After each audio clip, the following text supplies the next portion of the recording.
Okay, I just want to welcome everyone to the town hall this evening concerning the city's finances. We'll have a few speakers come up and give their presentations. So we'll go ahead and start with, by the way, my name is Patricia Matthews. I'm the mayor for the city of Lemoore. I'll go ahead and introduce interim city manager Kevin Northcroft.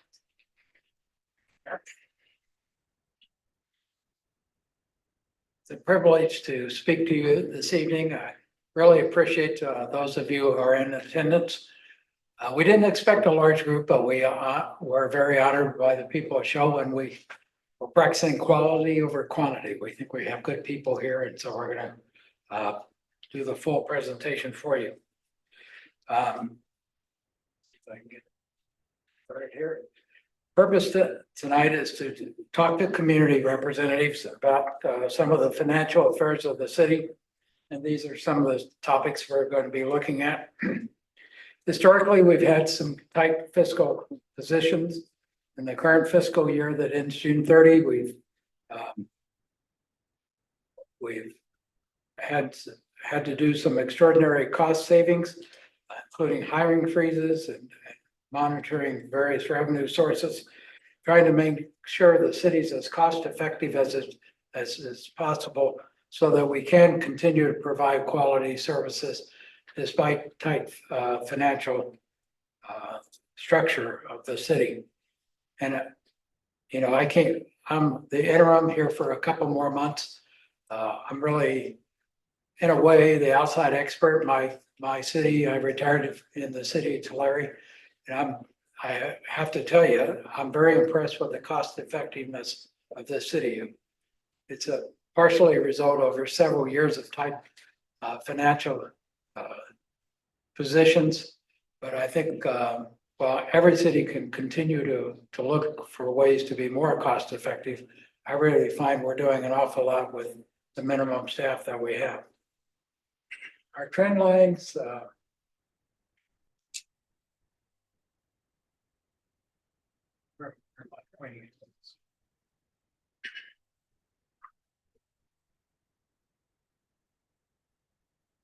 in terms of trends, we've had the problem is our average revenue has been going up 8% per year for the last several years. That sounds good, but the expenses have gone up an average of 12%. Obviously, no business can operate very well under that situation. We are a community of quality residential. It's also known as a bedroom community. Well, that means we have very good quality of life, very good housing options. It also means in California, we don't, the big variable of city finances is a sales tax, and we don't have a lot of commercial to draw that sales tax. For example, the city of Hanford, it has more commercial activity, has double the sales tax revenue per year per resident than the city of Lemoore. Most of the purchases done by Lemoore residents are done outside of the city of Lemoore. So it's somewhat the structure of a residential community that we're going to have financial issues. But we've had some good successes in 2018. Since then, we've had increases in our sales tax revenue. Also had initial very good success with the cannabis. We got into that market early. Unfortunately, you may be aware the market has really dried up on that. The sales prices that were very profitable at one time are not very profitable today.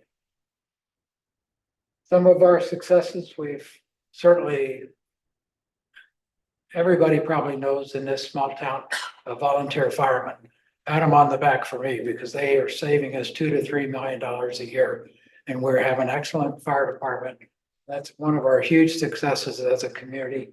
We've also, I think, we have 2.5 people, raised half person in recreation. We have 2 people, and the amount of activities that we put on and the positive response we get from the community is a very strong part of what we've been able to do as a city organization. Other successes are housing has continued to grow. Some of these are nearing completion. We've had good continued, and we will in the near future continued housing development in our community. Economic development, we not bringing in huge activities, but Helena is a agricultural chemical company that's building on our west side that will be very positive for our sales tax. How many people have been to Panda? Anybody been to Panda yet? Yeah, good. So that's been I don't think I ever went to a grand opening, had 300 citizens so excited about a fast food, but that shows how much we need more commercial activity. Dee Dee's is under construction and Maverick is nearing the start of construction. We have also reviewed, we have a very pro-business city council. We've reviewed our ordinances, some of them are on next Tuesday night to make them more business friendly. When it comes to balancing budgets, it's really you increase revenue, decrease expenses, or do a combination of both. And obviously, most cities try to do a little bit of both. We've looked at some of the ways to increase revenue. These 4 things we've been looking at. The sales tax is one that we probably spent the most time on because it does have the potential to significantly impact general fund revenues. It would help. It requires a simple majority of the people to pass, but it would certainly help our fiscal stability. It would not solve our fiscal problems, but would be what we call it, council member today, a big Band-Aid? Yes. The other tax options we looked at, the first 2 utility users tax, everything would require a vote of the people. The first 2, UUT and the parcel tax would only be a tax on our residents. The third one, the transit tax would be a tax on visitors to our community, which sounds very good, but a 25% increase in that would produce about $100,000 a year. We're about $3 million out of budget right now, so it would not be a significant solution to us. Our sales tax history, you can recognize the flattening of that bar chart when the pandemic occurred, but generally we've had good growth in our sales tax over the past few years. So focusing a little bit on our current sales tax, we get 1% of the 7.5%. If you look at your receipt when you buy something in Lemoore, I occasionally say Tulare had a habit, but it's Lemoore. The 6% goes to the state, 1% goes to us, and 0.25% goes to local transportation. That's kind of a minimum provided in the state. We look at these 29 other cities in our area, all of them except Hanford and Lemoore are above 7.25%.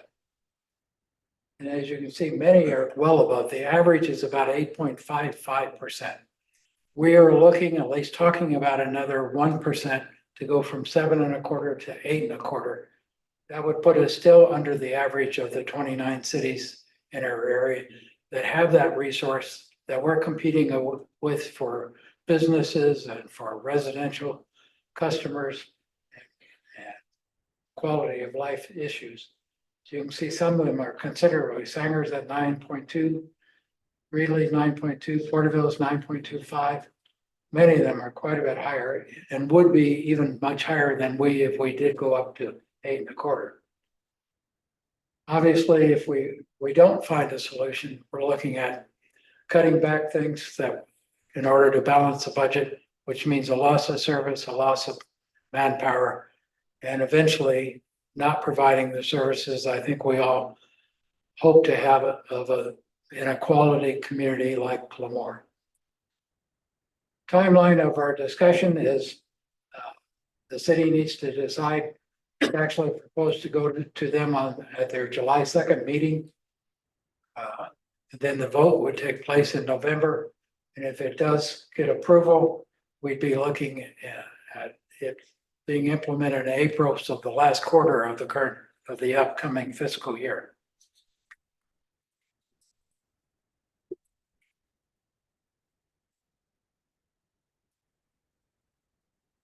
Okay, with that, let me move on to some of our management people can talk about their experiences. Let me introduce all of them. First, let me introduce our police chief, Mike Kendall, and then our finance manager, Jocelyn Valdez, will follow him, and then our community services manager, the recreation guy, Ray Greenlee. And finally, we'll have our consultant talk about next steps ahead, Alex Crabbley. Chief. Thank you. Like Kevin mentioned, my name is Mike Kendall. I've been with the Lemoore Police Department 20 years now, and I've been the chief for the last 5. Tonight, I'm going to go over our police department's current budget, our current staffing levels, and ultimately how we use that to police our town. The police department has an overall budget, as you can see, of about $10 million. It's a big number, I can understand that, but 80% of that is wrapped up in, I don't know, I said something. 80% of that is wrapped up in salaries, wages, things that I don't personally have any control over.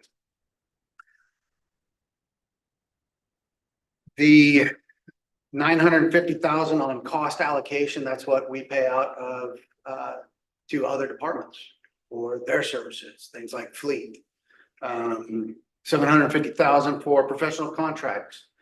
That includes things like IT services for Kings County. We pay Kings County right around $100,000 just to have internet. We pay another $530,000, $584,000 next year to the city of Hanford for dispatching services. We pay $168,000 in rentals and leases. Those are things like printers, vehicles in some situations, $60,000 just to keep the lights on at the police department. So just under $970,000 is what we at the police department are managing on a daily basis. All the officers are required to have 24 hours of professional training ongoing. That's a requirement from the state. That takes about $125,000 just to get that done.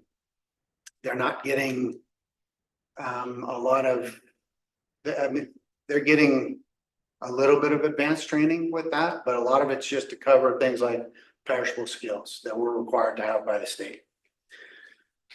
And then the state does reimburse us for some of that, but it's not a lot. We do recover some of that at the throughout the year, but not a whole heck of a lot. And then really the supplies and equipment is basically just that, the items and things that we need to do our jobs with. You know, that's obviously just, it's ammunition, it's uniforms, things of that nature.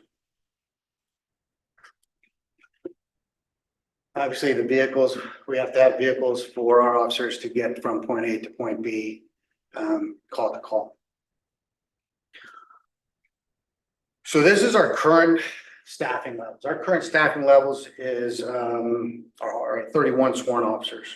We currently have 3 vacancies. I'm expecting 1 more shortly. We have 3 administrators, 2 lieutenants and myself. We have a vacant captain position. We have 5 sergeants, 4 on patrol and 1 in detectives, 5 corporals, again, 4 on patrol, 1 in detectives. We have 11 officers assigned to patrol and 1 assigned to detectives. We also have 1 assigned to our POP unit, which he's kind of a fill and flow. He's going to address any special interest problems that are occurring within the department or within the city, and then he's going to fill in for other Like if an SRO is out, he's gonna go fill in at the high school. He's really kind of a utility.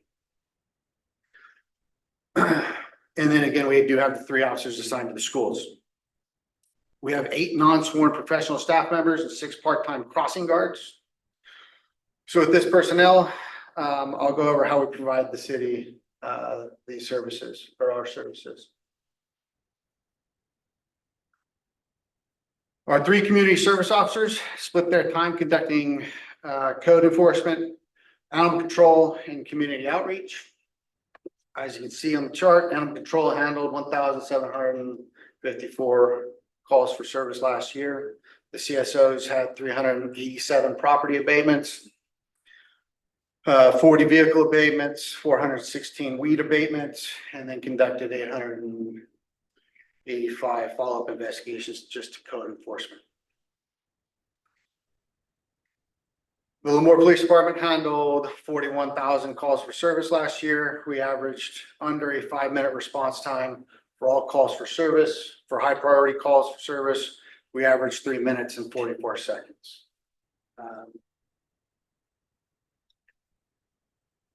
In the last town hall meeting, I had asked, like, hey, these are pretty good stats. I mean, not a lot of agencies, if you look, are going to put out their stats unless they're good, I guess.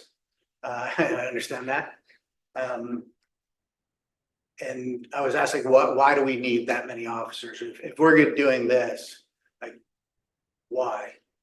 And my response was like, this is the standard. And this isn't my standard. Like, understand, like, I live in town. When I call, I understand it's gonna take 3 minutes and 44 seconds for an officer to get to my house. If somebody's kicking in my front door, that's too long, in my opinion.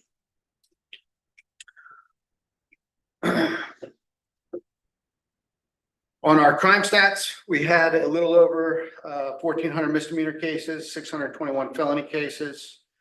This has been a downward trend over the last 5 years. As you can see, we issued 1,700 citations. We took 104 traffic accidents and made 188 DUI arrests.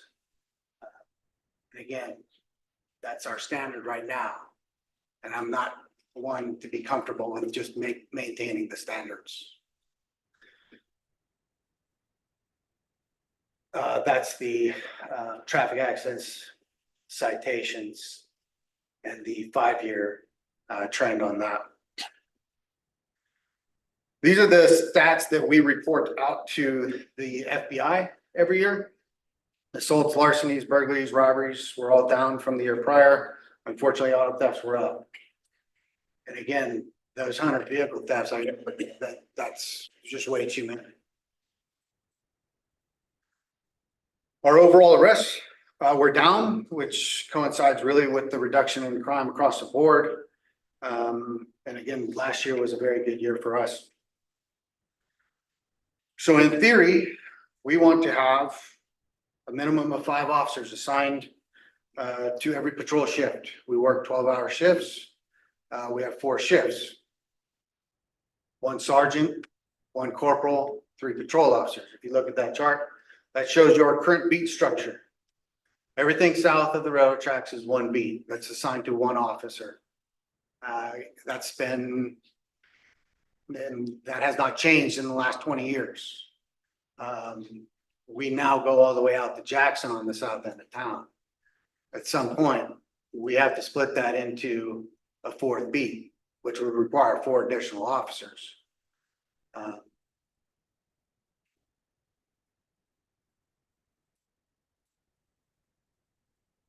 Put it out there just so everybody's clear.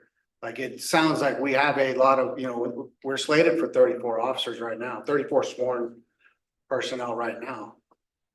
But it starts going real quick, and the area we have to cover is awfully large.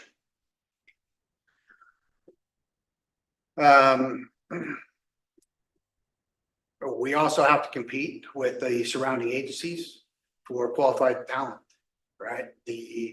A local academy graduates on average 40 cadets every cycle. They typically have 2 cycles a year. We're in constant competition with everybody else and we do pretty good, but it's not for, they're not coming to Lemoore for the pay. Every agency and, not every agency, but when we're competing with the Hanfords and the Sheriff's Department for quality candidates, pays a big, indicator. And then, like I said, you can do all that for starting out at $57,000 a year. And then really, just before I wrap this up and open it up to questions, I just kind of want to go over what this sales tax would do for us. Should it go out to ballot and should it be approved? It does not go to making any improvements towards the police department. It keeps us status quo. It's really keeping the level of service that we're able to provide right now. And again, I bring up a lot of stats because in my opinion, that shouldn't be our standard. We're better than that. With that, I'll answer any questions you guys have. Dang, you guys are gonna let me off easy?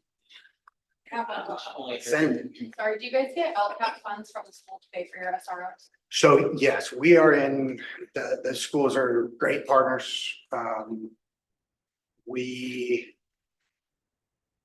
They're almost at 100%. I think we're gonna be at 100% for all of them at some point. The high school's at 100%. The elementary school, they want to add an additional one. They've already verbally agreed to add an additional one and fund that position for 100%. They fund the current one at 50%. So. Yes, sir. As far as the training goes, do you guys send your officers to be outsourced training, or do you train in-house with perishable skills? For perishable skills, we outsource. We have to outsource that. That's a 3-day course at an absolute minimum.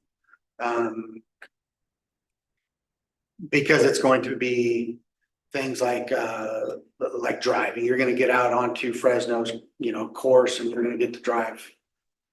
They're high-speed vehicles, and if you crash one, nobody cares.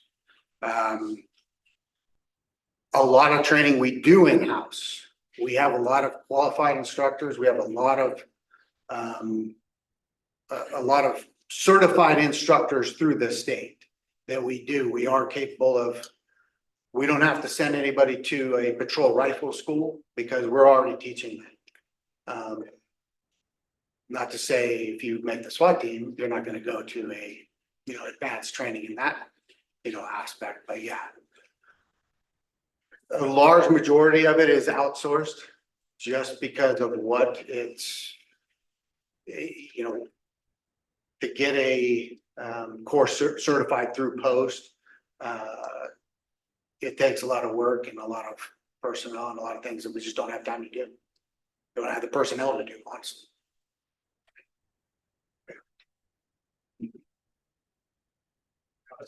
All right. Thank you. What's that? It's a big broad question for everybody, really, but it's, we want to take care of our town, but. Well, I mean, I think for one, just getting involved. I mean, this is our second town hall meeting. This is the most people we've had show up. It's encouraging, and then again, I'm not going to tell you how to vote. I'm going to lay out. This is what we do. This is our standard. This is not what I believe our standard should be. And then it's up to you, and it's up to citizens to go out and make those decisions, voice their opinions to those decision makers, right? Talk to your neighbors. Just because they didn't come doesn't mean you can't go back and talk to your neighbor. Give them the information. If you guys have questions, I run an open house. You can come out to my office anytime you want, and I'll tell you, I have no problems with, showing you our line item budget. I can tell you down to the bullet where our money's gonna go, But yeah, absolutely, get involved, honestly. Anything else? Let me just mention, when the citizen group is forming, we, as city staff, we can only outline the issue and the possible solutions. There is a citizens group forming if it does get on the ballot to become involved, so if you're interested, if we could get your name and contact information, we could forward that to this citizens committee. Good, Justin.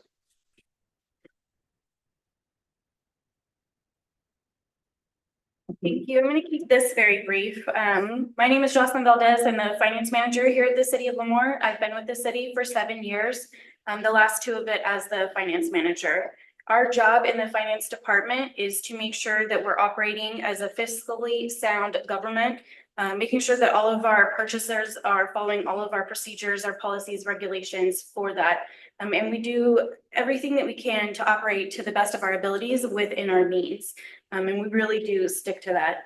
Over the last 2 years, the city of Lemoore has received a clean audit for those, meaning that they found no material weaknesses within there. Nothing of concern.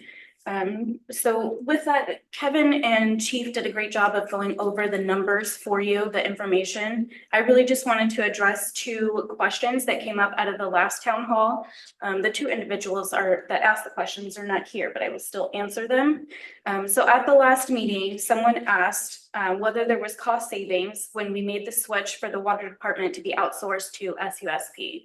And there was an initial cost savings of about $165,000 for the first year. And it's averaged a little over 100,000, but that isn't the reason that we made the switch to SUSP. It was because of the water certifications that we required to operate the water system.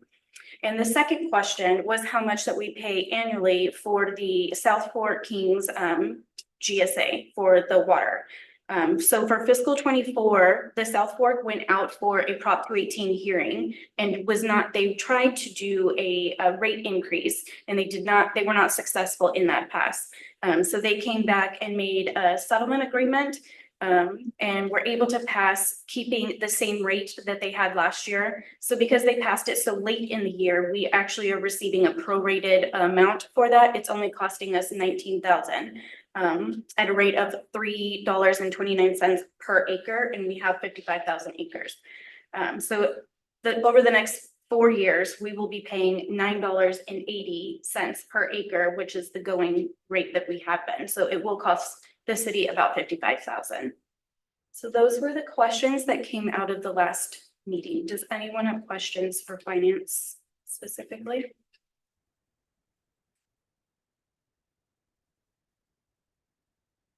Thank you.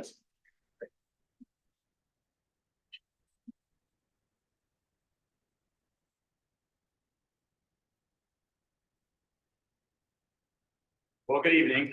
I don't know if you guys saw or heard my chair. I meant to do that. Anyway, my name is Ray Greenlee. I've been with the city for 16 and a half years. I'm the community services manager and the building official. So I oversee 2 departments, the recreation department and the building inspector division, building permits, that type of stuff. I've been asked to talk a little bit about recreation, kind of the history with it. When we took over the building, we started developing the rec center, which we started, our first program was boxing. And then we just got some grants. We built a dance studio. And from there, we just kind of kept growing the rec center, stuff like that. So we have a very successful program, soccer. We right now currently are starting that back up again. We have in our summer league, and we have 550 kids signed up with a waiting list. So you can see there's a lot of people in this community who enjoy sports. They enjoy the indoor. It's not as ideal in the summertime because the weather is a little warm in there, but at least they have a place to play and they really enjoy it. As our city manager Kevin stated, we're 2.5 people I'm the half person, because half of mine goes from the rec center to the other half goes to the building side. So we do a lot with very little people. But, you know, we enjoy our jobs. My people enjoy their jobs. This is a great community. They support us on everything. And I know that we're here discussing, you know, ways to help the city to maintain and keep growing. And I know as a community, we can do it together.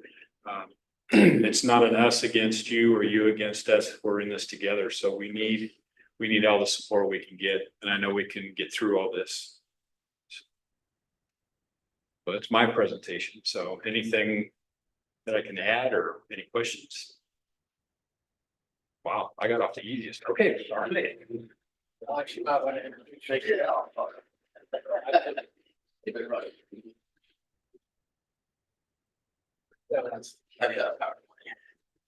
Good evening, everyone. My name is Alex Tavlian. I'm a managing partner of LGSC. I'm the consultant assisting the city of Lemoore with a prospective ballot measure that we're currently in the process of developing. There are some of you may have been at the council meeting last week and some may not have, so I want to provide a little bit of an overview of the process that we've undertaken to this point, understanding the ballot measure is currently constituted and still being developed, and some of the steps that are coming forward in the next couple of weeks as we get closer and closer to November, very important election for the city and the county and state and nation. And so we've dubbed this the 2024 Essential Services Ballot Measure as just sort of a shorthand title. There's a formalized title that will be set down eventually, but this is currently our working title for the measure that we're developing. Let's see if this will work for me. Oh, there we go. So to start, the process of developing a ballot measure really starts with gauging public sentiment and input. And so earlier this year, the city and FM3 Research, which is a statewide, very notable and very strong pollster, did a very lengthy survey of community attitudes and thoughts of needs within the city of Lemoore, how the city's performing, sort of assessing its fiscal management, but also its performance as within its own agencies, looking at how it's performed with the police department, parks and recreation, public works, public utilities, you name it. We also wanted to gauge the public's interest in potentially raising revenue through a ballot measure because of the fiscal situation that Kevin and our department heads have sort of described. And fortunately, the findings were fairly positive. There was a decent appetite. There is viability. That's a standard that we look for in pursuing a ballot measure. And so that began sort of the next phase, which is actually looking at what is the framework that we want to take on to put something on the ballot and have voters weigh in the process. So the city administration directed LGSC and city attorney to begin developing a general sales tax measure at a rate of 1%. So it would take the city's rate today, which is 7.25%, and raise it to 8.25% if approved by voters. This measure is designed based on the revenue. We'll talk a little bit about what it's prospected to generate. Is really designed to maintain essential services, maintain things. It's not not as based on what it's going to generate.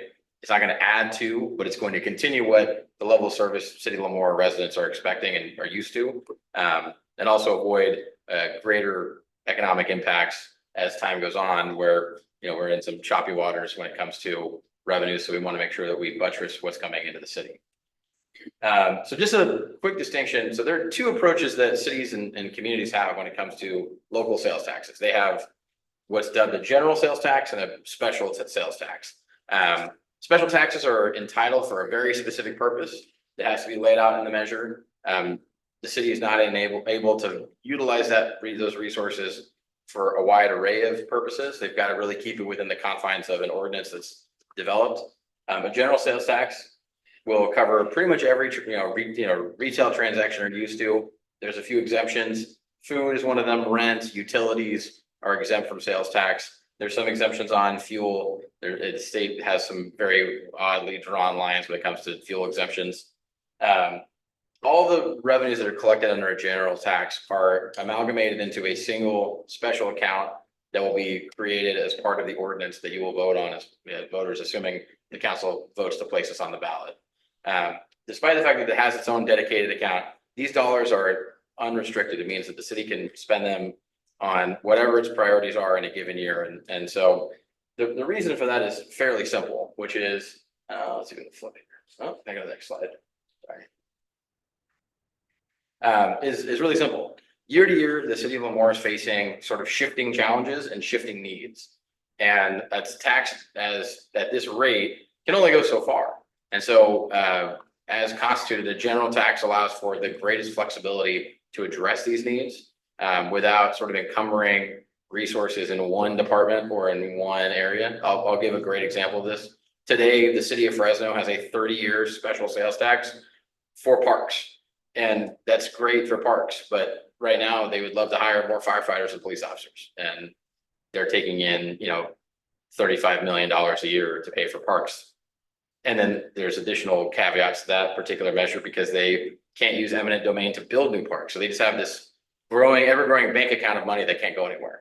And so with this general tax, the city of Lemoore has a lot more flexibility to put money where it's really needed year to year, especially if there's an emergency situation that arises within a given department. City council and city administration have the ability to target that with funds from this ballot measure. I will note that, for residents and people like myself, I like to see oversight. Oversight is probably the most important element of me giving my money away to the government, and I'm sure most people share that sentiment. So if we go to the next slide, one of the critical elements to this measure is not just that we give unrestricted, powers to the city, but that we have adequate citizen-led oversight to ensure that, number one, revenues are being spent, internal tax revenue that is coming in through this measure are being spent appropriately. So there's a review of expenditures year to year, but there's also recommendations to the city as to how to expend money year to year from a citizen perspective that may be, a little bit at odds with where city administration or city council sees it. And so it allows for greater citizen input and weight into how these funds that are collected by, our transactions, whether we're customers visiting Lemoore or residents who live here, are dedicated to the biggest needs every year, no matter what. And so as designed, if we go to the next slide, sorry, this is working. The 2024 ballot measure that we are currently developing would generate, with the 1% increase in the tax rate for sales tax, would generate an estimated $3.85 million. Again, that's really designed to maintain what we currently have. It's not going to expand services, just based on the current needs breakdown. It also has a mandated annual independent audit of the expenditure. So not only and then last is it has an independent citizens oversight committee that reviews expenditures and suggests new ones year to year. So we have two different layers of oversight and accountability measures built into this. One is the audit. So this is an independent audit that actually allows us to get a really good idea of, is this, when the city is entitling funds for a certain purpose, are they actually being expended on in the way that's, proper and necessary? And are there, elements of waste, fraud, or abuse that are occurring with these tax revenues? So we get an annual snapshot of what's happening year to year with that. But additionally, we have a body that has a chance to dig in on their own and generate their own findings along with the audit to help supplement that. And then additionally provide input as to where resources should be dedicated, the following year, which is the oversight committee. So those are two, for our view, this is the best way to provide that little bit of additional layer of protection and oversight and accountability for the city. Which again, given the fact that it's not specially entitled for a certain purpose, this is the best way to sort of add some guardrails, put some bumpers on a tax measure like this. So I want to talk a little bit about what comes next. Currently, we are still finalizing a draft ordinance that will be presented to City Council. If we can go to the next slide. Our target date for what we call a go or no go vote in front of the City Council is July 2nd. And so we will have a final draft of the measure that will contain a resolution from the council along with the ordinance that is the actual operative language that residents will be voting on, and a ballot question that will be voted on by the council. They will either vote up or down to put it on the ballot in November. And then you will obviously have an opportunity to vote on it for the November 5th election. In mid-September, the city will be hosting a voter education town hall meeting, very similar to this. This will offer an opportunity to learn about how elections are being administered here in the city with some county representatives to share the elections process, because we have a very, we've embraced this new election process with the Voters' Choice Act. And then also have a chance to talk a little bit about this measure and its, the final design of the measure as written. So you'll get a little bit more of an idea as we get closer to the election, what's in it, not just what's in this measure, but the impacts it'll have, and also the guardrails that are designed to ensure that, we keep tax dollars going into the top priorities the city has moving year to year. So the last thing I wanted to share is just a chance for all of you to weigh in and provide some input as we kind of finalize a lot of the key language that will be incorporated into the ordinance, which is relative to citizens oversight. We've had this website, Lemoore Forward.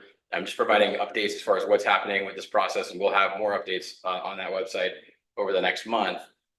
We had a citizen community priority survey that's been up there just to sort of allow you all to provide input in terms of where the city is, where we should allocate resources moving forward as a city. What are some of the things the city's doing well, not so well. But, one of the things we've added to the survey, we added it this morning, is a chance for you to provide us with a little bit of insight in terms of if you're king of the world, how do you structure a citizens oversight committee to monitor and evaluate and manage and oversee these resources? What's the structure you want to see in terms of number of people on there? How often should they meet?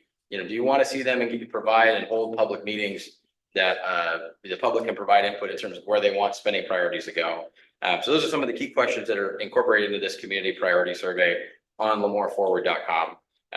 Within the next couple of weeks, we're still finalizing some of the ordinance language. We got an updated copy this morning, and so we're trying to get it uploaded before we got here, and I wasn't able to, so I apologize. But if you keep an eye peeled there, by the end of this week, we'll have a draft language of an ordinance. It will perpetually get updated, so that document is a live document. It's going to be refined and edited. The final document will obviously be, or the semi-final document will be attached to the agenda for July 2nd. But this is, this window right here is your opportunity to kind of evaluate the language, look at how it's designed. Most general taxes are very simple because there's just not a lot that we can really change under the law. But citizens oversight is a very important part of it. And we want to make sure that you, the citizens, have a chance to shape and refine how that is constituted when it gets in front of council. And so with that, that's really our next steps. We're plowing ahead, making sure that this measure is drawn appropriately and reflects the, where we think the city and its residents are, making sure that we have enough guardrails to, ensure this measure is successful and solicit sufficient input to make it successful in November. So with that, if we go to the last slide, featured here is my contact information. If you have questions about the process, if you have questions about the language, I'm happy to answer them. That's what I'm here for. And so there is my email and my cell phone number. If you don't mind leaving that up for a while, you're more than happy to take it down. I'm happy to answer questions here. And if you have ones you want to ask later, I'm happy to take them via phone or email. Does anybody go ahead? Yep. What method do you use to secure that? Yeah, so the Pollster FM3 research conducted what they call a multimodal survey. So they conduct three sampling methods. They use live telephone calls, so they'll call landlines and cell phones to the extent it's possible under FCC regulations. They have texting surveys, which is ironic because I got one on my way over here from them on a different matter. And they also have email surveys. So they'll email, if they can pull it from your voter registration, they'll email you a survey that you can participate in. And ultimately, they use these three modes of communication to generate a sample that is statistically valid and scientifically valid to constitute an adequate sample. The sample size, I think, is 350 or 400 people, which is usually a good snapshot for a community of Lemoore size.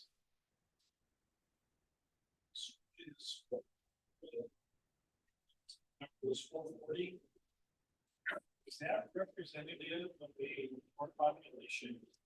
It's representative of, so typically in the case of a survey like this, it's representative of projected likely voters in a presidential general election.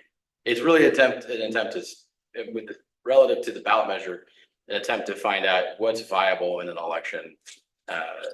Given the election cycle you're on. So like they're not, the best example I can give is the sample of voters you would survey for the March 5th primary that came and went would be very different than the sample you would survey for a November 5th election. Those are two very different electorates that show up for primary election and a general election. And so in the case of the sample that was developed for, and I can speak only to a certain extent, because at a certain point it gets to their secret sauce that I'm not as privy to, but the sample that was developed and the universe of voters that they wanted to constitute is designed to show and test viability in a as close to a mock environment of a November 5th sample of people than it may be a March 5th or a special election where it's much smaller turnout. So they really try to get as broad of a brush relative to who would actually show up and vote.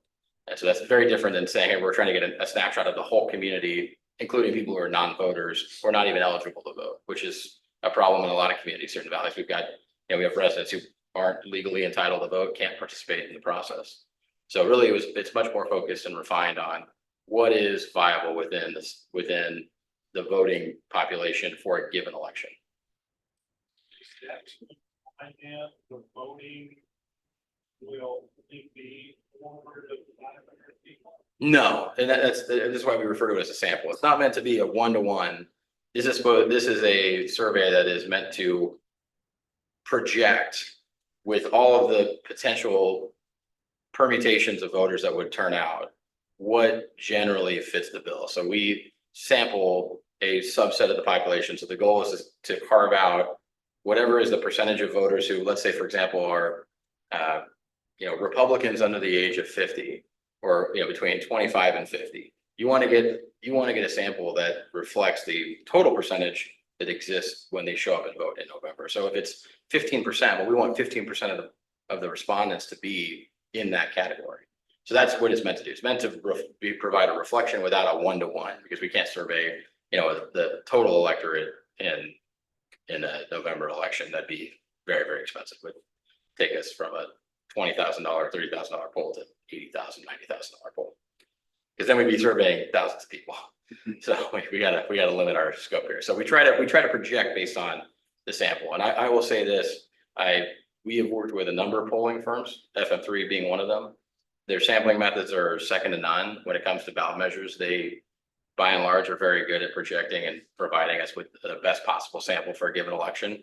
And, with only a couple of instances where we've, support private, individual support outside of the government sphere, or opposition has emerged. They've been very, very reliable in providing us a really good blueprint of what support and opposition looks like. And so even though it seems like a small sample of 400 people, that's very, in the polling world, it's fairly large. Even for a community like Lemoore, usually we've conducted polling in the city of Fresno, city of Bakersfield at samples that are smaller. We've conducted them at 350, and that still provided us a sufficient snapshot of those communities that are, 2 to 3 times larger.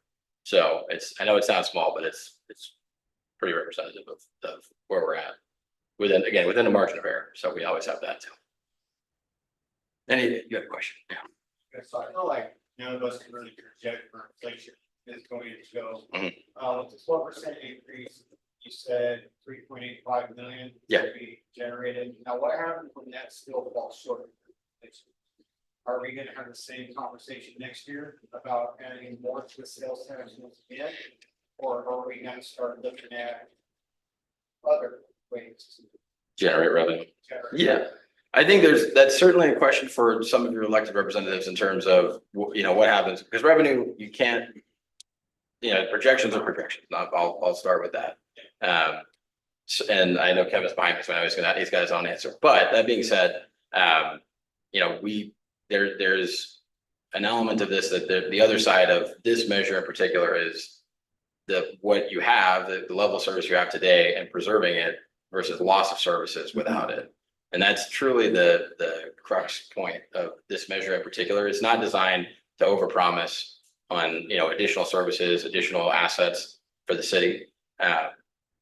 Again, inflation being what it is, The other side of that coin is just revenues being off. I mean, and that's another thing that you can't account for, but you're ultimately trying to we talk about catching a falling knife. In this case, you're trying to catch a rising knife with a city that can still leverage a low tax rate, which you have, even with this measure, if approved. So Lemoore boasts one of the lowest tax rates in the region. It's a great selling point for bringing in retail, bringing in even e-commerce to come in. And obviously you have a military base that's a great asset as well. Those are all things that allow for a really good economic development pitch moving forward. So you can just grow the pie without having to grow the rate. But that kind of brings to the second part of the question. Are there any ordinances in place that are hindering businesses coming to Lemoore? And I'm gonna back away. That's your answer. I'd like to expand on your first question, which is a very good question. I called it a big Band-Aid, being the sales tax measure. It would definitely keep us from having to cut back recreation, cut back police officers, cut back manning, cut back street programs, those sort of things. But you're right, it won't last forever. But it does give us time to look. We have a very pro-development city council. I mentioned where there are hindrances in our ordinances. There are things that we're restricting our commercial along the highways from attracting people off the highway to spend money in Lemoore. And next Tuesday, there's a second reading on some of those ordinances to change that, to make them much more business friendly. In my perspective, I think Lemoore has a great future because I think it has ability to long-term correct that. Short-term things, getting somebody in the old Kmart building, getting Mavericks done, getting new hotels done on our regional commercial. Longer term, general plan needs to be updated in the next year, trying to capture more of the freeway interchanges. I'm from Tulare. You know what they've done to maximize their freeway interchanges. We have two highways. We have 198 and 41. So with the opportunity over time, short term, some of the vacant property is already zoned regional commercial. If we can get development in those, longer term, maybe we can even improve some of our interchanges and zone more property so that we can continue to build that economic base that will sustain us for a longer term future. Excellent question. Yeah, I mean, I know you guys will talk about sales tax revenue something. I know everybody I'm talking to went around the shop. Garbage. So yeah, I mean, if we could somehow find a way to, I don't want to necessarily say lax ordinances, but definitely readdress ordinances that might have hindered larger businesses from coming in, bringing in more revenue. I mean, that'd be great. Yeah, and obviously, when you're cutting positions and freezing positions, it's hard to do a lot of economic development.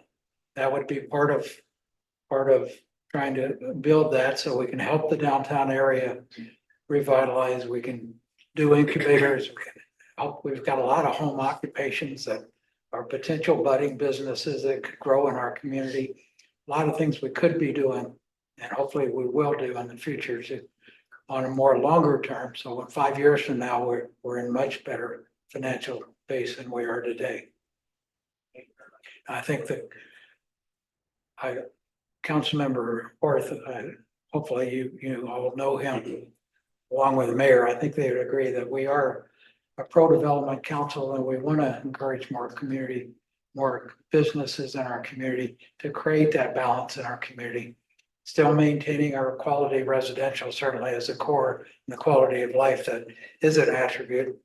I think we need to brag a little bit more. We're kind of not talking about our community and the values and the strengths that it has as much as we can.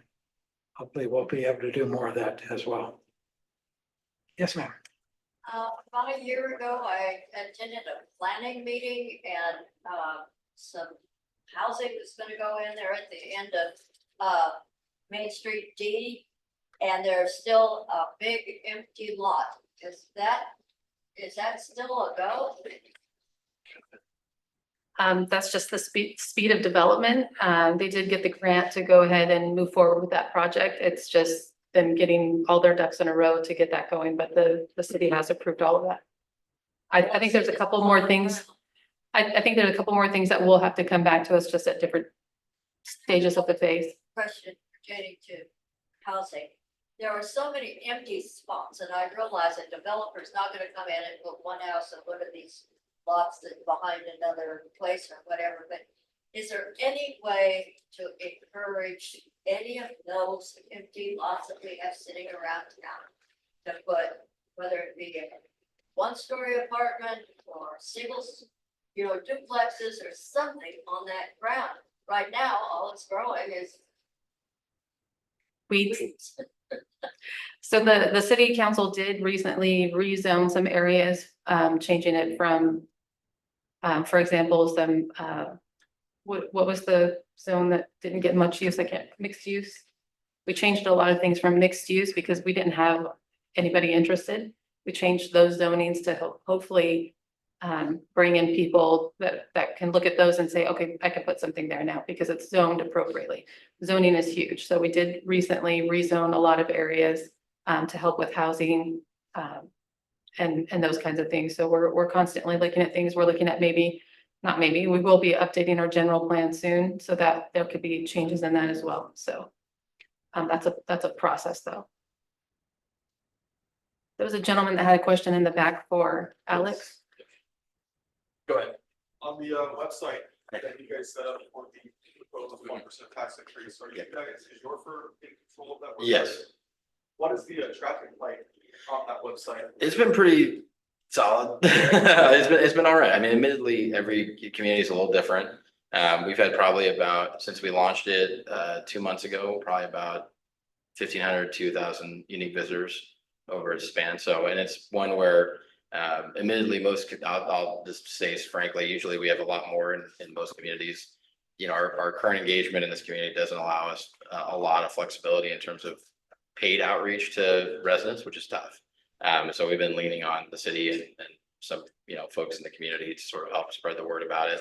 And we're going to try as much as we can leading up to the election to make sure that information is out there, but we have kind of a limited, again, we're very cognizant of the resources that are available here. And so we don't want to, unnecessarily put money into, kind of some tough expenditures that are hard to justify. So we want to make sure we're nimble about what we've got, and what we're putting in front of the community. Okay, I understand that. So, and of those 1,500 visitors, how many people are filling out the survey?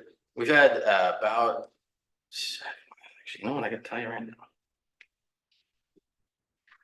About 195 that have filled out the survey. So where do we land with that saying that people would be interested? How does that put us? Being interested in terms of in support. The survey, this survey in and of itself is more of it's more of specifying where do you, it's a lot more way I would put it is qualitative. It's more of where do you see, would you like to see the city emphasize the priorities, not relative to the measure itself. Right, but I've seen it, so I understand what you're saying. Yeah. But if we're capturing 1,500 people, Yeah. and 100 survey takers. Mhm. That kind of speaks volumes and. Yeah. Flatline there. It's tough. It's tough. I'll be honest with you. It's not unprecedented. I mean, I will tell you this much. Our firm is currently working in 5 different communities or 5 different jurisdictions doing various measures, either bond measures or tax measures like this. The level of input for something like this really boils down to how, when you can get directly to the person, impact and response always climbs. So I'll use one of our other clients as the County of Madera. They're currently trying to extend, they have a road tax they're trying to extend. And so we went and spent probably $150,000 reaching every resident in the county to participate in a road budgeting tool. How do you want to allocate spending of this measure? Because it's entitled for specific use. We can kind of break out the spending. And the participation rate was percentage wise the same. It's still low. And we spent $150,000 trying to convince people to participate.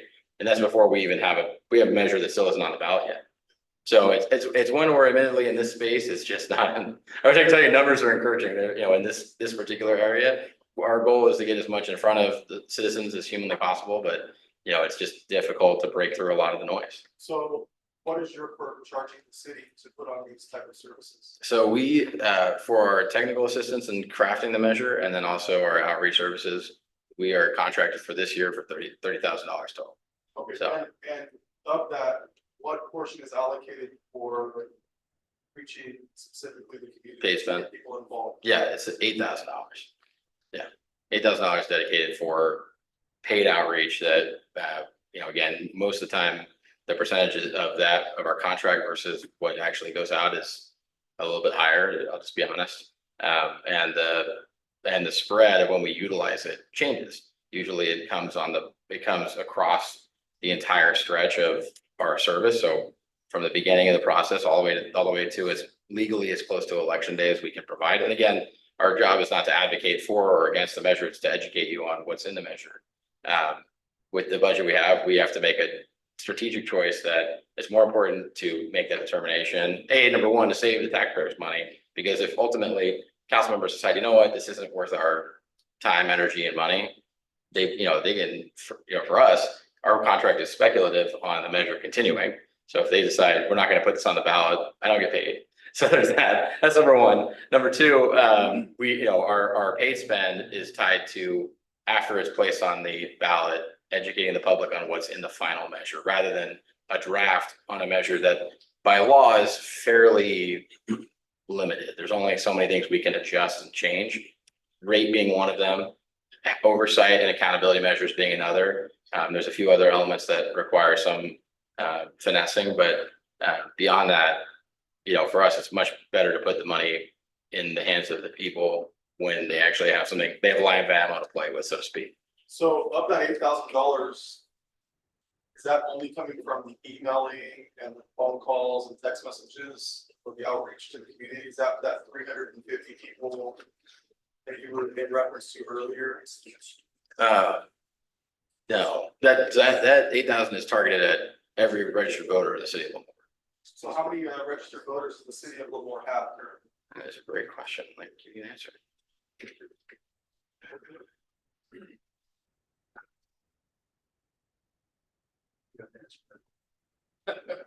Just 1 sec. I'm sorry. I should have this number offhand, and I apologize because I haven't. I'll say it's close to the 5,000 range, but I want to verify that. I apologize.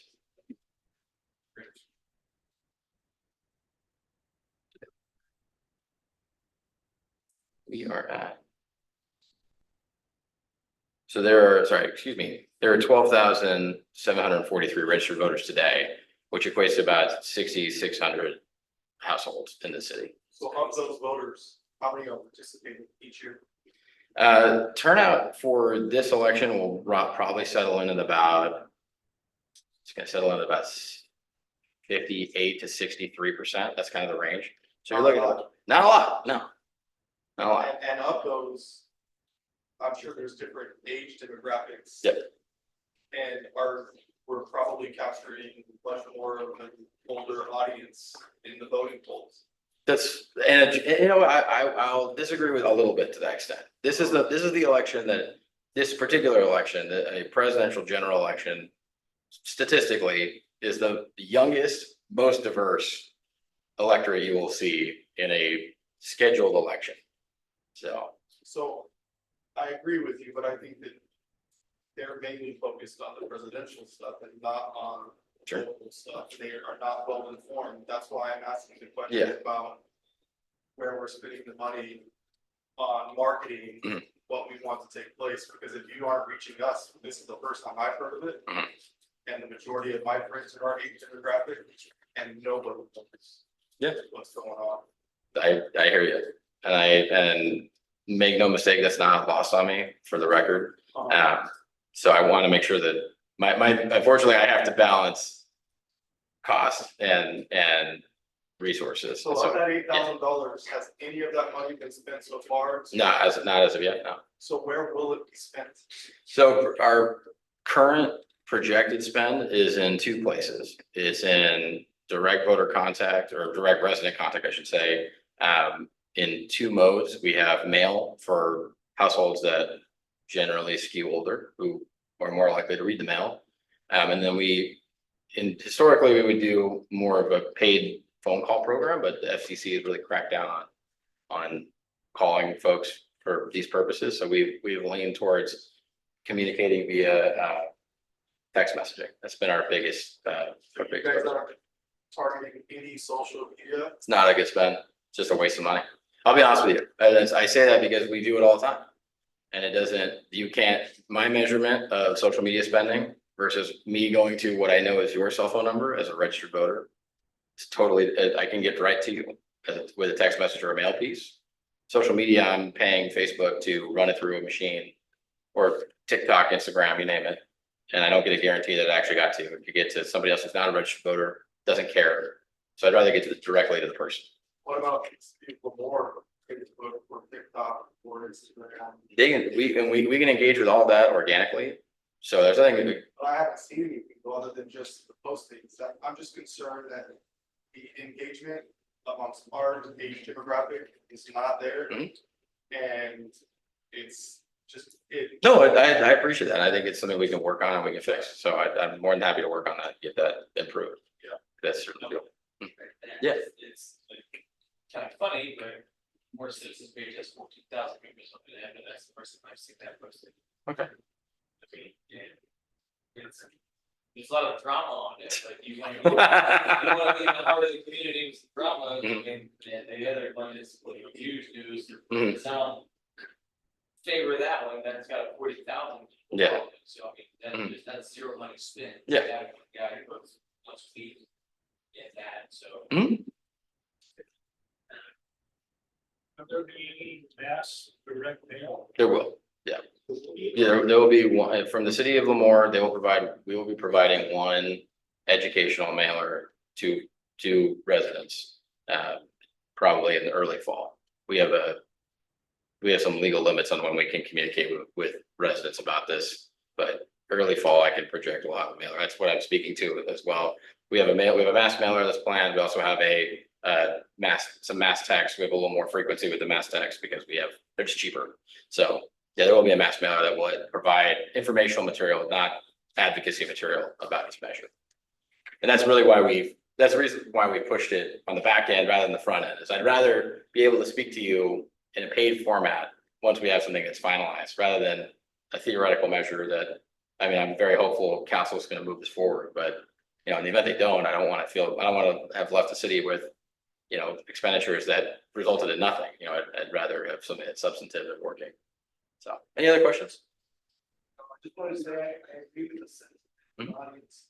There's absolutely, I feel like there's other ways to get that information out and get better participation. Because I believe it takes engagement on perhaps different fronts to make people want to be, it's such an important topic and you can respond.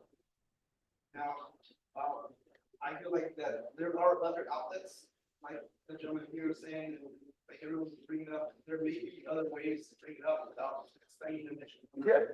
So I feel like maybe we should use that. Absolutely. Lots of the parents that are involved, at least at the regulation. So again, I don't know if this interferes or creates bias in the department, maybe that's why it's not being done that way. But there's certainly ways to get that out there, to just make them aware. Yeah. It starts there. If there's no awareness, they're not understanding what's going on. No, I totally understand. And I think that I will say this much is the one of the key difficulties we have, and I'll just, I've mentioned some of it, but the other big one is obviously, we want to emphasize in what is real versus theoretical. We've sought out engagement on these particular issues. They're very narrow in nature. Obviously, as that measure gets finalized, that is going to drastically ramp up. So I don't want to make it seem like we're not engaging currently, but it's one where the difference between now and post July 2nd is quite drastic. So I certainly, I want to leave it with, there's more to come, and I can guarantee that. So I appreciate it. Any other questions? Feel free to share this, right? Absolutely. Yeah, please. I'd love you guys to. That'd be. Yeah, I know. I would love to see engagement double. I'd love to see visitors triple. We would love to see it. And at the end of the day, this is all to the benefit of the city. At the end of the day, they want to hear what you guys have to say. Ultimately, that is truly it. I will say we had one user who was definitely not from Lemoore filling out one of these, and we had to finally block his IP address. We were like, we don't know where he's come, I think it's come from Hanford. And we were like, he submitted like 5 surveys, which was pretty hilarious. It was the same thing over and over again. So we, they were very passionate about the Parks and Rec service. So you guys have good stuff going on. But that being said, please share it with your channels. Please share it with your networks. That's, this is open for residents to provide their input and their ideas. And so we want to make sure that they have a chance to weigh in. Any other questions for me that I can answer? I don't know, who's gonna just, what is the community? That'd be- The community-led group will probably launch not too long after the ballot measures placed on the ballot, if assuming it's placed on the ballot. There, Is that group contingent on this ballot? yes, yeah. I mean, in terms of, for this purpose, it's contingent on the ballot measure. There's some legal elements here, so the city is not legally allowed to advocate in support or in opposition of a ballot measure. So we can't take positions on stuff. So community groups like the one that will sort of originate will sort of serve as an advocacy element regarding this measure, obviously supportive. And so it's one where obviously we can't endorse or support anyone who's supportive or opposed to it. But if you have questions, we know who to call, we know who to connect you with. And so yeah, it is contingent on ballot measures placement. So any other questions I can answer? Okay. Awesome. Yeah. Assuming that the ballot gets passed or not passed. I'm getting the final answer. It won't be until January. Right, maybe like this, maybe middle of December. Well, the election's November 5, so within a couple of days, we'll have an answer. Well, half of your budget year, close to half, will be expended. Is there any plan and contingency should that not pass? Because you got 6 months left from that this next fiscal year to make any corrections, I guess, I'm saying. Is there any contingency for that? Yes, I think what we're proposing is a quarterly review, and obviously that January 1 review, that 6-month review of the budget is going to have to look at some of the negative stuff we had up on that slide. We saved a lot in the current fiscal year, almost $2 million we underspent. That's going to help. We combined with the fiscal year that starts July 1. We combine those 2 years. We're still in the positive for these 2 years. But clearly, going into fiscal year 26, we're not going to have the revenue, and we're going to have to start some rather desperate cutbacks, which means service levels, manpower, the things that we don't want to talk about if we want to continue to have a quality city. So it is a crossroads of the city. I think it's a very significant one. Like I say, it's not going to solve all our problems, but will give us time to broaden our tax base. And as those new retailers come into the community, if we have the sales tax, then we get 2 cents rather than a cent that we're currently getting. So that'll make a lot of difference if that continues to grow. But yeah, we're going to have to look at some alternatives. And if you can't raise revenue, the alternative is to reduce expenses. We do, because we knew this was coming. We've saved a lot of money the last couple of years. And with conservative revenue estimates that have come in above what we expected and expenditures that we've spent less than what was budgeted, we've got, almost over $10 million in our savings account. But that, for deficit funding $3 million a year, that's 3 years before we're broke. I don't know that the council would want to spend it that fast. They probably want to cut back more. So it is a pretty significant in the future of the city in terms of the results of that election. If it passes, it starts April 1st. So we get 1 quarter in the next, which is about $960,000 we get in the FY25. So it would have some partial benefit next year, full benefit in fiscal year 26. Good question.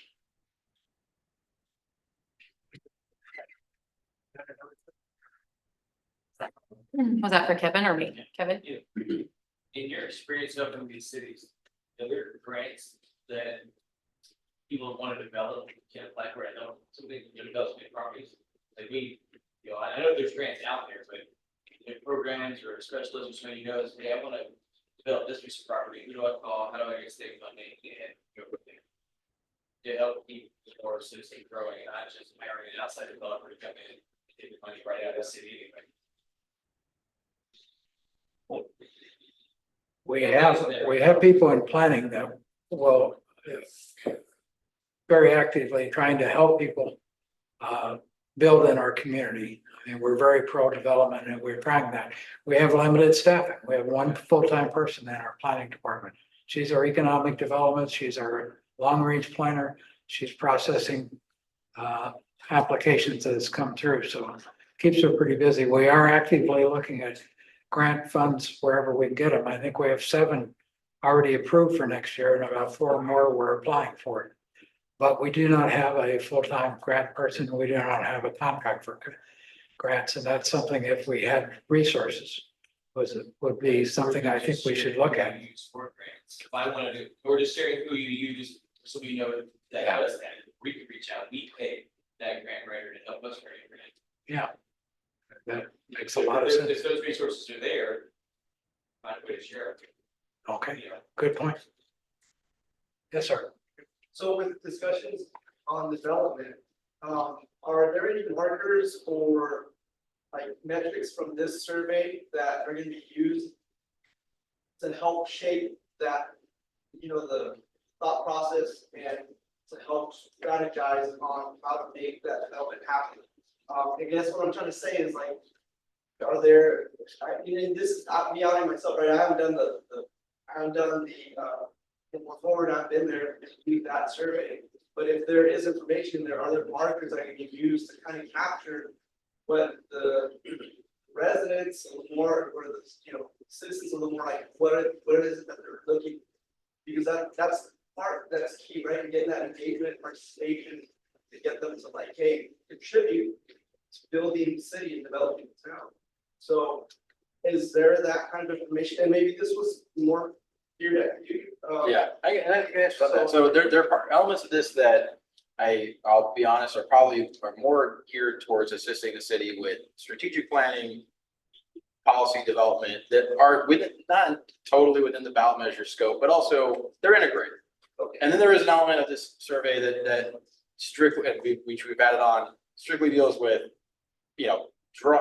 develop and draw out what you would like to see citizen oversight look like for this ballot measure specifically. So it's kind of a 2-parter. Okay. And the reason I'll be honest why we do this, because we have a survey that we've conducted, it's scientifically valid. The reason why we engage here is we want to get a little bit more of a detailed snapshot, kind of straight from the horse's mouth, not entirely a sample, individuals who are actually willing to contribute and provide information that we can share with the city that say, look, this is what I like, this is what I don't like, this is what I want to see change. Because that maybe those pieces, those inputs obviously can make an impact right now. They also can make an impact regardless of this. And so that's part of the reason we do this process. And pretty much every community we weigh into is because we'd like to get a general sentiment of where is the community at on all sorts of topics, because it can shape and develop a measure. You can also develop and shape what happens after a measure is approved or not approved. Now, I'm thinking that because I like what the lady was saying about, why isn't this getting developed, and those are excellent questions, like, but it needs to make sense, right? You don't just want to just put something down and then, oh, well, it didn't make sense. A couple years down the road, 10 years down the road, 20 years, whatever it is. So I figured like if there's information that's getting captured from the ballot or from the survey, I was wondering if that's going to be used to try to implement some of these projects and development. Very, very much so. The priorities, I mean, there were a lot of questions and that was presented to the council. I think it's still available online. A lot of information in there to the extent that it is valid and a representative of the whole community. I mean, number 1 priority was public safety, no surprise there. The street program, rec and park program, those things were the things. And so we're on our 6th draft of the ballot measure. And we're trying to incorporate that. We're using all 75 words, which is the maximum, try to indicate those are the concerns, and I think those are very consistent with the council's concerns. But this council really wants to hear from the public. We've done surveys on recreation. We're doing a master plan in the next year. We're going to do more surveys. We want to be as transparent and as communicative to our public as possible. We monitor Hughes News and Lemoore Citizen because that's one way we're finding out what the public's talking about. We actually respond to those.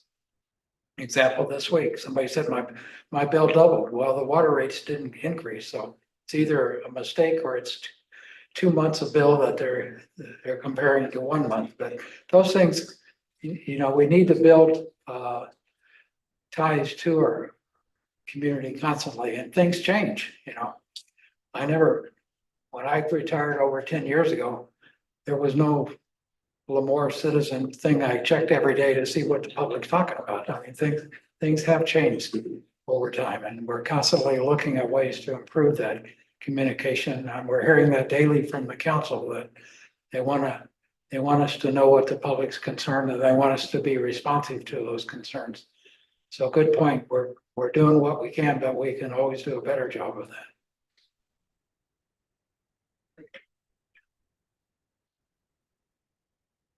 Took a couple of notes while everyone else was talking, so just a couple of things that I wanted to weigh in on. I know that you had mentioned with the sales tax measure, there's still, it's a big Band-Aid, right? So what else are we doing? Council's going to continue to work on, and staff continue to work on economic development. We have to get more revenue in. So this council and staff has been very supportive in trying to help bring in that economic development. We've participated in the retail conferences at different areas throughout California. A lot of webinars on how to attract businesses to your city. One of the things that we have working against us, obviously, Hanford, it's a bigger city. If like a business is looking at coming here, they could say, well, why would I come to Lemoore if I could go to Hanford? You guys are already going there anyway. So that's something that we're working against, but we're working hard against that. So we are doing everything that we can in that aspect. I also want to mention the sample size. Hanford is also looking at which that's another thing. Hanford is also looking at a 1% sales tax. We're the only 2 cities in Kings County that don't have one currently. And I believe there's, don't quote me, the 400 and how many cities are in California? 452 or something like that. What was that? I think it's 480. 483. I believe there's only 32 cities that are at 7.25% sales tax. So you could say we're late to the game. Everybody else has figured this out a lot faster. You could say that, but I really think that it's the city trying to be good stewards of our money and not going ahead of ourselves and looking for a sales tax measure. Timing is not the greatest, obviously, with everything going on in the economy. We get that. But this is where we are right now. So, but Hanford's sample size was the same size as ours, and they have double the population. I don't know what their voting population is, but it seemed like our sample was, in comparison to our population, was the same as Hanford. So we definitely, I feel like we got a better glimpse, snapshot of what our citizens are looking at. So I just wanted to put that little bit of information out there. I know it's not, we would have liked a much bigger sample, but that comes with more money, which we're trying to be good stewards of. So the Lemoore versus Hanford, I get it. I don't want to live in Hanford. I really don't want to shop in Hanford. So if we can bring more things to keep people here, that's our goal. That's going to help us get us out of where we're at. That's going to take time. And we're going to continue to work on it. Just so you guys know, I do ask Hanford quite often for our allowance from our revenue leakage that goes there every year. It's an insane amount. They just laugh at me though. So, but I still keep asking. So I'll never give up on that. The citizen committee that will be formed is going to be really the driver of this measure. It's not going to be us. It's not going to be the city. So we can't. So just so you realize that, like, there's not a lot that the city or we can do because it's citizen led. So I'm sorry. You don't have to, you can get any information out you want at any time, so that's correct. But, How does? How does this citizens group or committee, how does it form? You know, we talked about what's the process of actually having, just give it to us. I think that's some of the information that the survey collecting is what do our citizens want that to look like? So that's what we're trying to gauge. Hold on, just one question. Are you talking about the oversight committee or an advocacy? Oh, it's a totally different. Oh, gotcha. I mean, a community advocacy group for a ballot measure like this usually is generally a combination of everybody who wants to support this measure. The process to put it together is, the legal side of it is establishing what the state calls a recipient committee. It's essentially like a political action committee. And it has a specific purpose to support this ballot measure.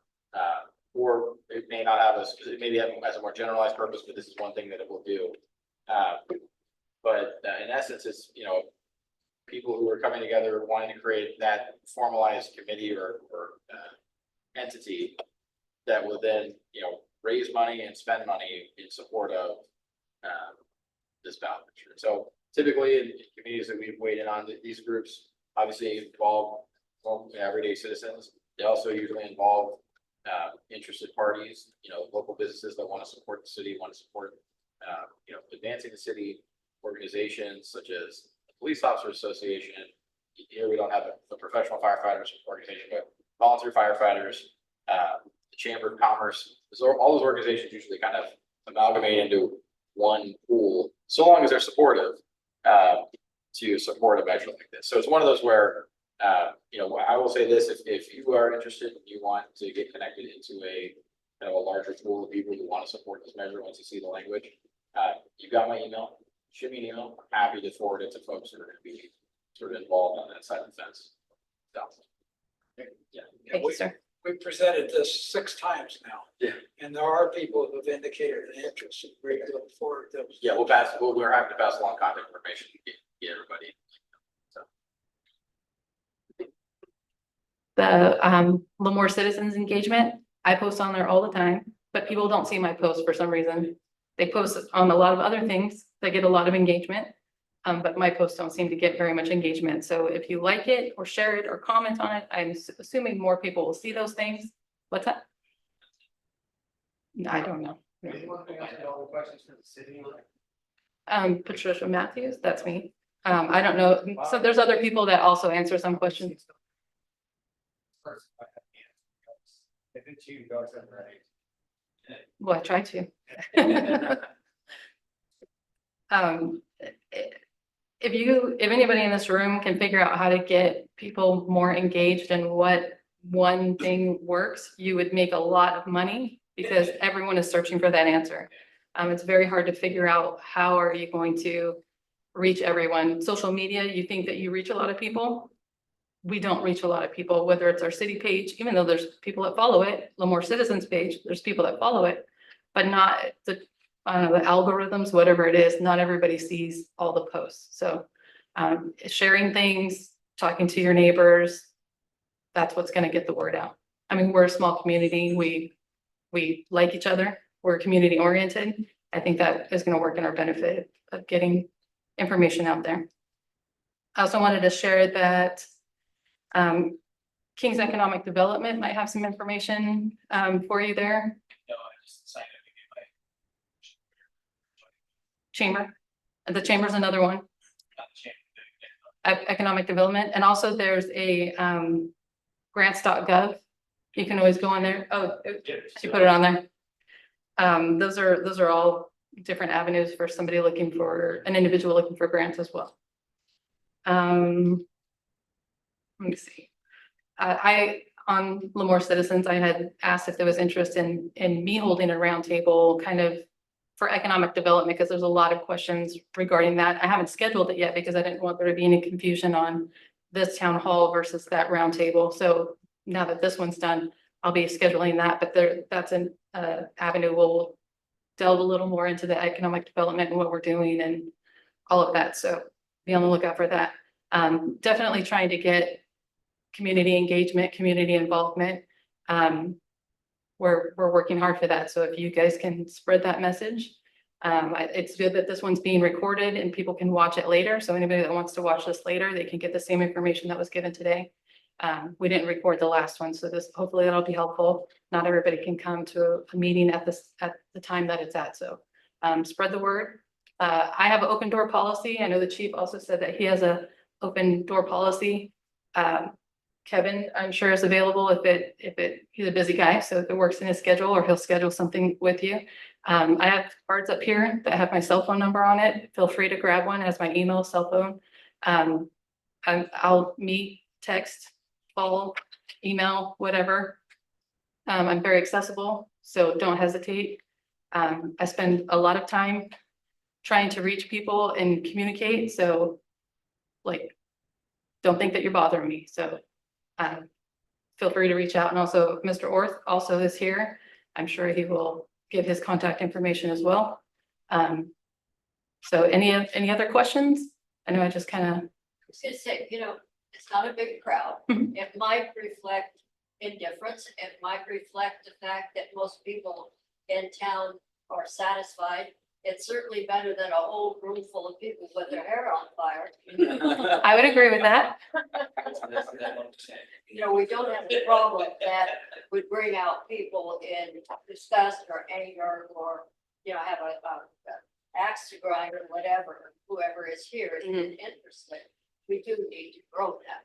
Yes, and we just want to get the information out so that everyone has the information that they need. So that's our goal, is just communication, information. Even if people come with their hair on fire, that's okay. We'll answer whatever questions they have and give whatever information we have. So whether your hair's on fire or not, we want to talk to you.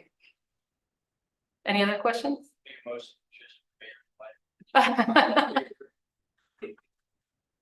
That's very kind of you. So we're excited to hear something. Timing is probably custom ideal, so. I agree. I agree. Thank you. I appreciate that. You can spread that far and wide if you like. I know. If there's no other questions, we'll go ahead and conclude this meeting. Thank you very much. And I just want to thank everybody for showing up and for engaging. Really appreciate it.